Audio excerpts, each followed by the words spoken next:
Hey, Hello. how are you? I'm good. This is my first Instagram Live. Well, welcome. Thank you. It's such a pleasure to be able to, have you on here. I've been doing it all this week. This was actually my first kind of like go around too, so it's been pretty interesting. But yeah, let's get things kicked off. For everybody turning into the live stream today, I'm your host, Meghan Jones. And of course, we are practicing social distancing here, which is why we're not in person, but social distancing alongside Kurt Elster, who is a senior e-commerce consultant and hosts the immensely popular 1 million downloads, no big deal, the Unofficial Shopify Podcast, which I'm very curious to learn more about.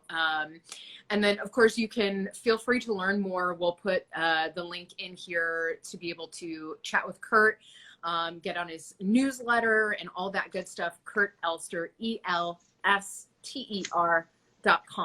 is where you can find that. And I'll put that down in the chat here in just a few moments. But yeah, we are, of course, some unprecedented times right now. Many people are considering sort of adapting their business model and shifting towards more online sales. So that's why we've got this gentleman right here. Of course, Kurt, you help Shopify merchants like Jay Leno's Garage uncover hidden profits in their websites, right? So, and at the e-commerce agency EtherCycle, you have just a lot of knowledge and know-how on how to build the brand and start selling things online. So first off, thank you for joining. Appreciate your time today. Tell us a little bit about like what your agency specializes in. How did you get to be so, knowledgeable on e-commerce? Sure. So I'm 37 now. I have been working in e-commerce my entire adult life. I started attempting retail arbitrage when I found and resold Furbies in high school. That was my, remember Furbies? I thought you were going to say Beanie Babies, but Furbies. Okay. Yeah. I think Beanie Babies came first, and I was probably a little too young for that. But then, and I heard about it, and then Furbies came around. I said, I'll try it. So I knew that worked. And then in college, I started making my own band T-shirts, but I had no understanding of copyright. So after a cease and desist letter from Warner Brothers over me making my own, I believe it was the White Stripes. I designed my own band shirt for the White Stripes, not realizing that was a bad thing, and put that on eBay. But then from there, fast forward, I ended up in the last recession in 2008. I was totally underemployed, and I quit my job as a e-commerce auto parts channel manager, which also was eBay, was my channel. And I left to start my own e-commerce platform. Well, it turns out that's really, really hard. But yeah, there's an sometimes there could be an advantage to not knowing what you don't know. I mean, if I knew what I knew now, I don't know that I would have been able to attempt it. But I attempted it. I arguably failed at it. And then I pivoted, and we needed to make money and keep the lights on. So I started doing WordPress work, and we rapidly were able to move up the chain. But at the same time, I was tearing my hair out with it, because design, when you're making a brochure site, is so subjective. It's like, well, my dog doesn't like the color blue, so you can't use blue, like that kind of stuff. Yeah. And as like a web designer, that broke my heart. But in e-commerce, where I had experience, design is not subjective anymore. It's like you could tie it back to key performance indicators, like what percent of people buy, your conversion rate, what's the average order value here. So it becomes very clear, like design is serving business, but then it got rid of that squishy subjective stuff. And that's where I just really started to thrive. So I believe it was 6 years ago, we niched down to exclusively Shopify. And I just started calling myself the Shopify guy. I had like 500 people on my newsletter, which is, hey, that doesn't seem like a lot now, but that's a great start. And within a month of that, I had people I didn't know referring me to people I didn't know. That's kind of the power of having that really clear positioning in a niche. Totally. Yeah. I was just going to say, so you found your sweet spot, you found your niche, and you're like, okay, this is the path we're going down. So what was the motivation then for creating the Unofficial Shopify Podcast? So part of me just wanted to buy a microphone. I wanted a reason to buy a microphone, right? That's like, fair. That's a reason. Yeah. I had been doing blogging and newsletters, and I can write, but I don't love it. And I started guesting on other people's podcasts. And a few hosts said, hey, you seem like you might be a natural at this. You should do your own podcast. And I thought, okay, I can figure this out. It's easier than writing. And my business partner at the time was formerly a podcast editor for The Onion at the AV Club. Okay. Yeah. Yeah. So, and I didn't know that. And the fear of having to edit that was kind of stopped me. And he's like, no, I used to edit podcasts for a living. I'm like, I didn't know that. So at that point, we really had no excuse to try it. So we did it. We're on episode 300 now. I recently went back and listened to the first episode. It's awful. It's so bad. But, the first version of anything you do is going to suck. You should expect that. And now, much later, every year I feel like I just figured this out. But yeah, we've got over 1 million downloads. It has stayed strong, even as podcast listenership in the last several weeks has dipped. We have been less impacted by others, so I'm grateful for that. But if I think the takeaway people should get from that is, if there is a medium that you are very comfortable with, or at least a little bit comfortable with, rather than spread yourself thin across a whole bunch of different stuff, pick the one medium that you are good at and just double down on that and try it for 6 months. See where it takes you. And maybe that's blogging, maybe it's YouTube, maybe it's Instagram, whatever it is, just focus on one as hard as you can and see where you go with it. I mean, we've got the time now on our hands a little bit. Yes. So what better time to kind of experiment than now? So I'm curious, under present circumstances, what do you see as the future of online sales? So I think now more than ever, e-commerce has a outsized importance in our lives. Previously, e-commerce was 8% of retail, and 50% of that was Amazon. It's all going to Amazon. And then the rest was, divided up among independent merchants. And now, okay, people are spending less and consumer confidence is down and people are losing their jobs, but most stores are closed. So e-commerce is seeing this incredible resurgence where I've got my clients, these Shopify merchants, many of them are seeing March was better than January and February combined for them. So if you are in e-commerce, you are now fundamentally close to the money. And so I'm extremely grateful to be in e-commerce at the moment. But yeah, some categories obviously got hurt. I have a client who sells B2B to bars. Okay, that's rough right now. A client who sells to high schools. All right, that's also rough. But then, other spaces like home goods and food, and a client who sells microgreens. They had their best month ever. Anyone who sells gardening stuff. But the one that really amazes me is home goods and also some apparel. So I had a friend who is the director of product at Klaviyo, the email software. And he said, look, we looked at the data from 300,000 stores and we were interviewing and surveying people, and his theory on what was going on is fascinating. He said, look at purchasing behavior for the last month through the lens of Maslow's hierarchy of needs. Do you remember this? Maslow's hierarchy of needs? Totally. So it says it's about self-actualization, and you have to fulfill your most basic needs first. So safety and survival. So week 1, we bought toilet paper and some people bought guns and ammo. And then week 2 is all right, it's about self-care. So suddenly we're all buying sweatpants and junk food.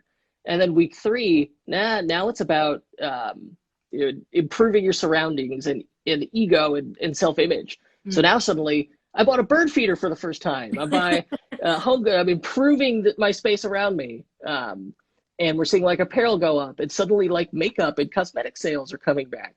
So while you may say, oh no, I shouldn't start a business right now, or I shouldn't start my online store right now is actually one of the best times to do it, shockingly. Yeah.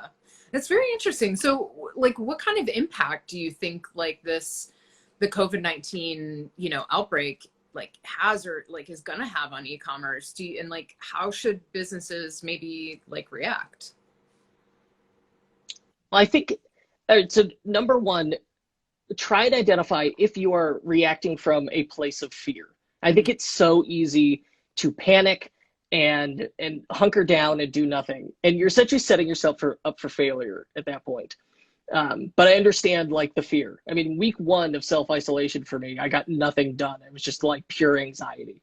And now, we're starting to adjust to our new normal, and things are starting to return to some semblance of normalcy.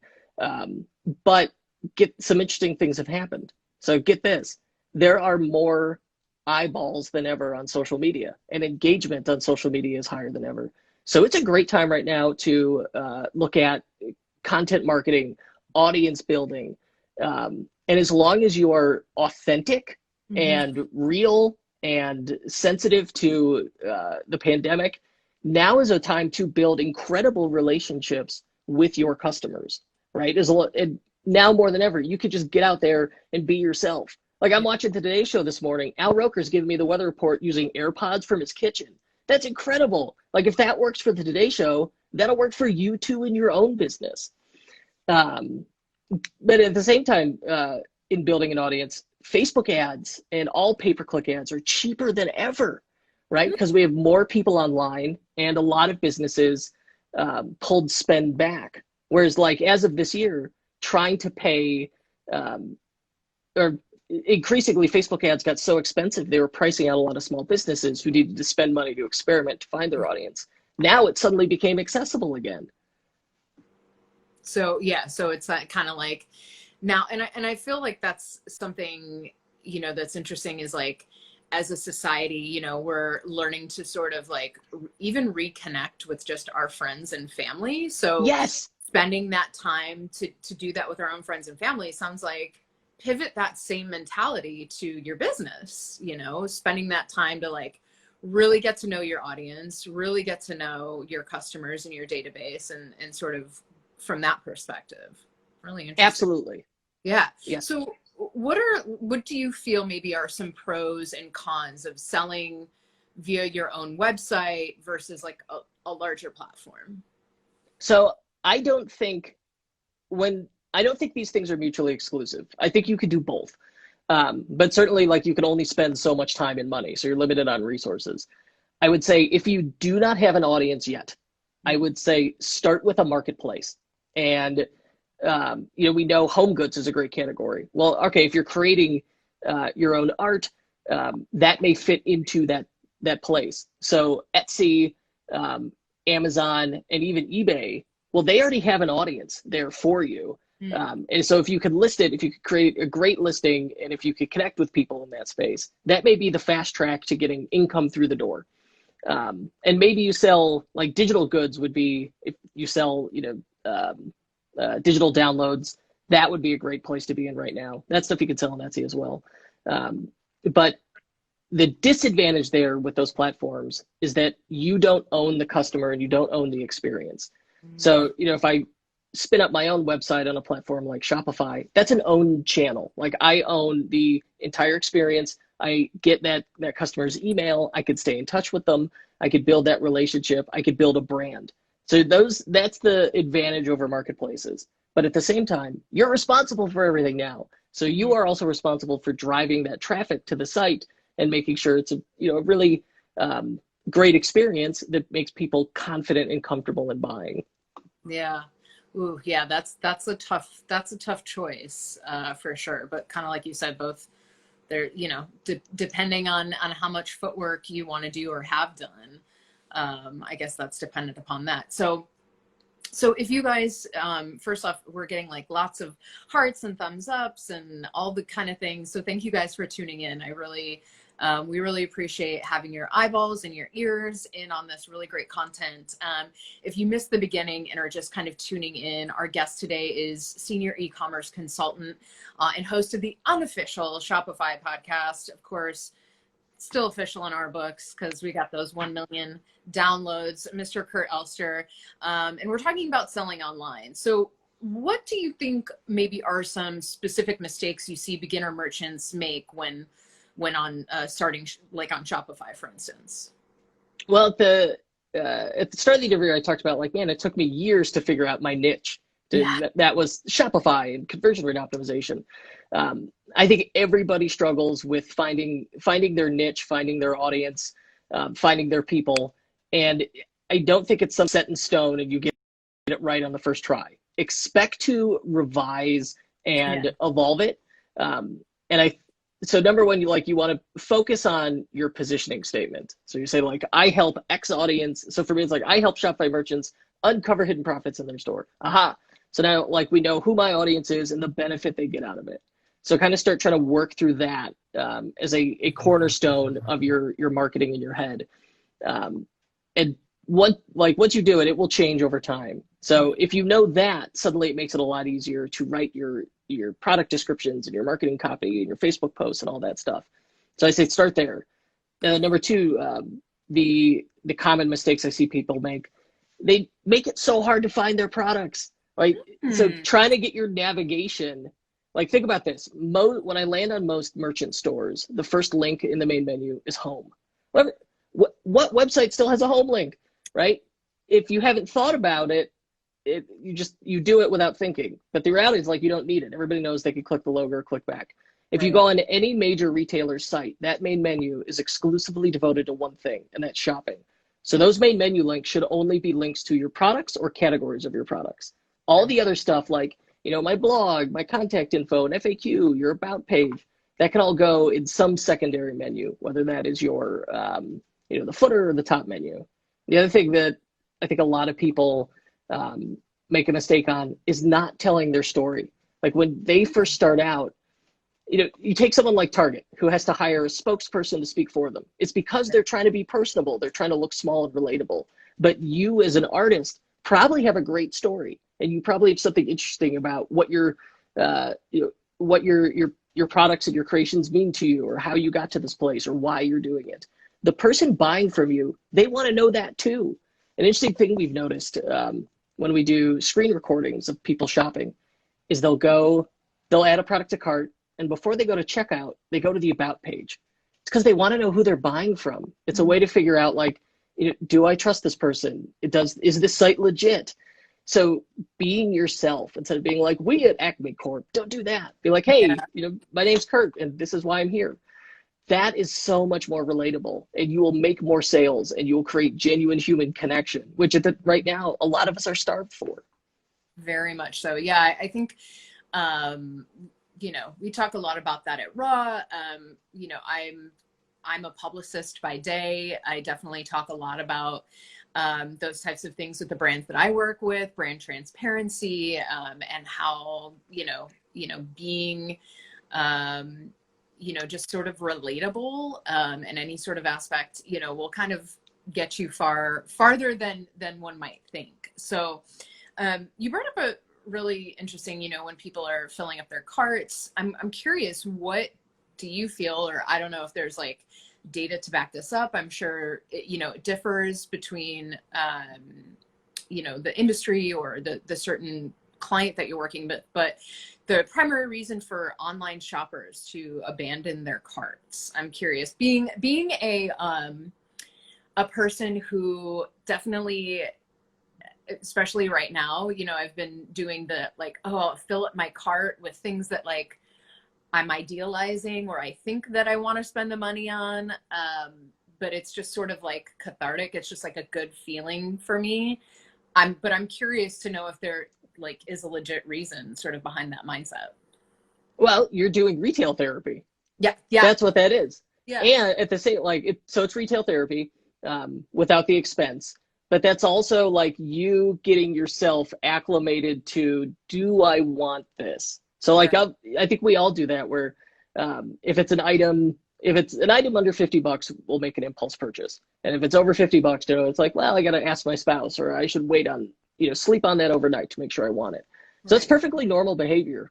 But what's interesting is in some of the survey data I read today, consumers under 45 are now like off the charts making impulse purchases as part of that retail therapy, whereas consumers over 45 did not have that behavior. So younger people are very much engaged in that retail therapy and impulse purchases.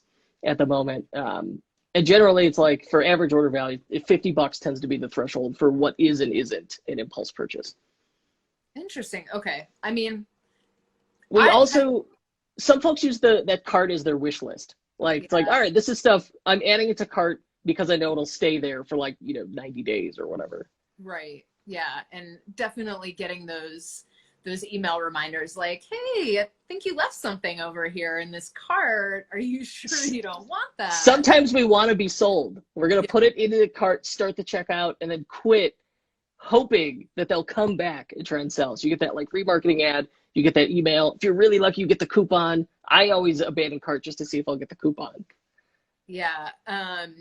No, that's very true. That's something I have actually, I too am going through these stages of now I'm in this, I put contact paper in one of my shelves and I put a shelf up in my bathroom and, all the things kind of making my place nicer. But I too am now oh, let me sign up for your newsletter and get that 10% off so I can, make the most of this purchase. So it's interesting. We're kind of talking about, we were talking a little bit about sort of brand storytelling and transparency. I'm curious, with so many, competitors, so many people out there sort of fighting for shoppers' attention, how is it that brands can create themselves to stand out, essentially?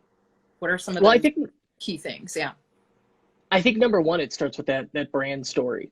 That really, when you have a compelling story, not only does it make it easier for people to relate to you and then buy, it also makes word of mouth so much easier.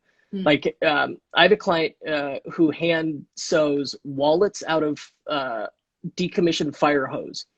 It's called Recycled Firefighter. And one of the incredibly clever things he does, he's some recycledfirefighter.com. There's the free plug for him. If you check out his site, it just has this extraordinarily long about us page where he tells you his story, and it literally starts with his childhood. That's how deep this goes. But all right, so the clever thing he does is after you've bought the product, depending on which product you bought, a few days after you buy it, you get the story of the product in your inbox, where he's like, this is how I came up with this idea for this wallet, and this is how I made it, kind of the story behind it. Well, now that story of both him and the product is in your head, the next time you pull that wallet out and someone goes, oh, that's a cool wallet, you will repeat the paraphrased version of that story. Well, now it sticks in their head too. So having having those stories and having to be genuine, everything he shares, it's real. He didn't make it up. It's his real life story. That makes you so much more relatable, but it's also going to make, give you those word of mouth opportunities and make you're no longer a commodity at that point. Now there's a real person behind the brand, behind whatever the product is. So I think it's that, we keep going back to that story. But it could be the story about you, the brand, and the product itself. And then I think, combining that with increasing the total number of touch points. So it's all right, maybe Facebook ads are super cheap right now, and that's how they find you, is via Facebook ad. And then they're on the site and there's a welcome pop-up. I signed up for your newsletter. All right, well, maybe a welcome series shows up. I get emails from you every couple days that kind of introduce you and make me comfortable with the brand. And then we do some remarketing on Facebook. All right, now you combine all those things. That's 10 touch points. Yeah. And that's why big brands are buying billboards and radio ads and sponsoring stadiums. It's because the total number of touch points keeps them top of mind. Well, you as a digital marketer, and anyone who's in an online business is a digital marketer, you can do the exact same thing. These tools are really accessible and democratized now. So, and this is a layperson asking this, I assume all of this, let's say you're the Shopify master in front of me. Can these touch points, is that something through Shopify that you can do? Yes. So I would, some of the email will work in Shopify. They have their own email platform they're rolling out that's in beta. But there's many email platforms that will work with it. And then Facebook ads, that's a native integration. It plugs into it. Totally. And there's so many resources out there on this stuff. Okay. Yeah. Interesting. I don't know the quote. I would totally butcher it, but it's like, you know, you have to see something like what, like 7 times or something before. That's the number I've heard. 7 Yeah. times, and it makes Okay, it cool. believable. I said it right. I was like, I think I'm just going to pull this out of my butt. Yeah. I mean, you know, it's constantly like having to see it, or like, oh yeah, I heard somebody mention that, or that came across, or something like that. So yeah, just continuing to be top of mind.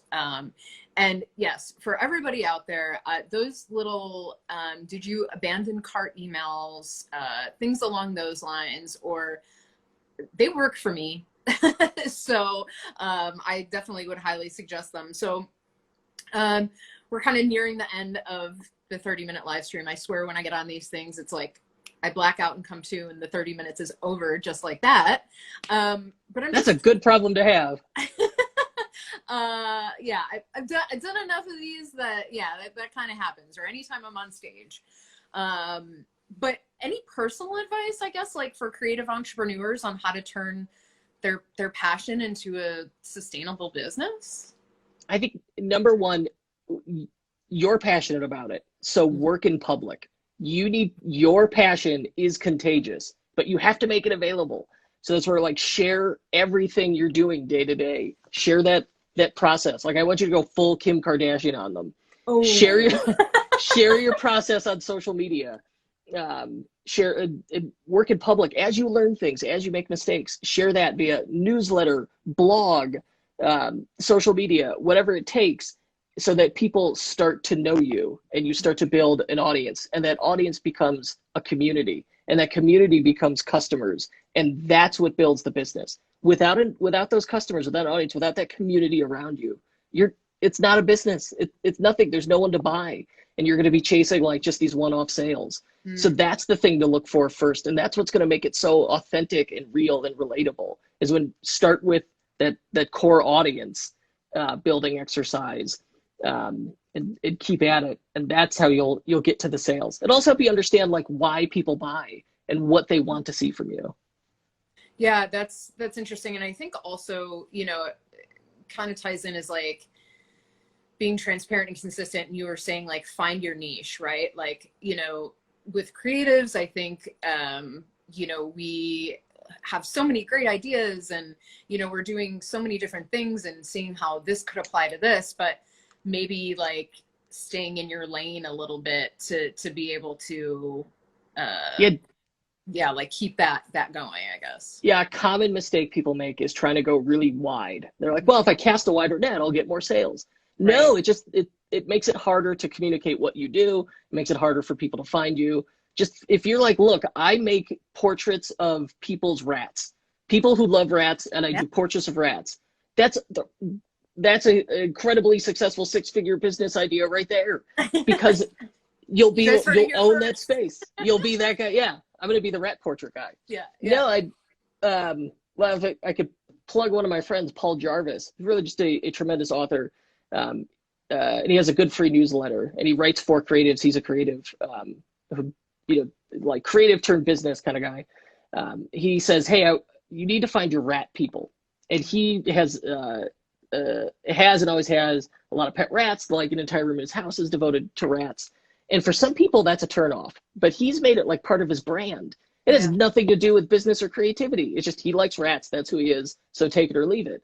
Yeah. And so he says, and he puts that out there because he knows, look, if you're into rats too, now we have that connection. And those are my people. So he needs like creative entrepreneur rat people. He calls them his rat people. I want you to go out and find your rat people.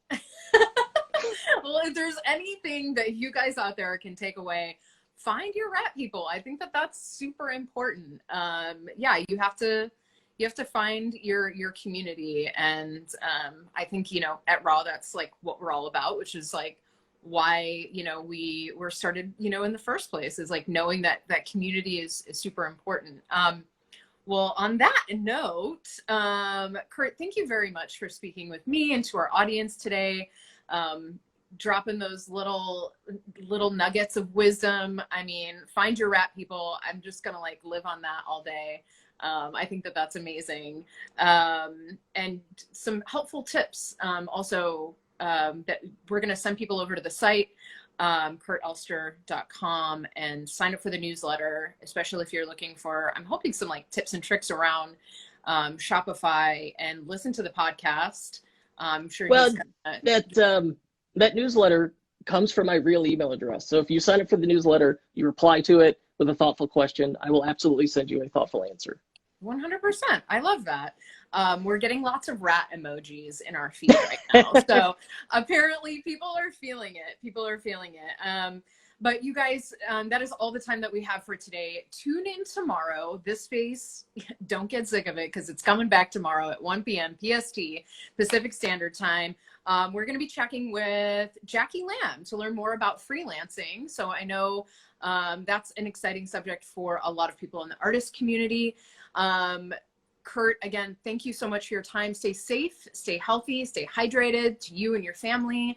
And yeah, we'll talk with you soon. You guys go sign up for the newsletter, and thank you for having me. Tomorrow. All right. Bye.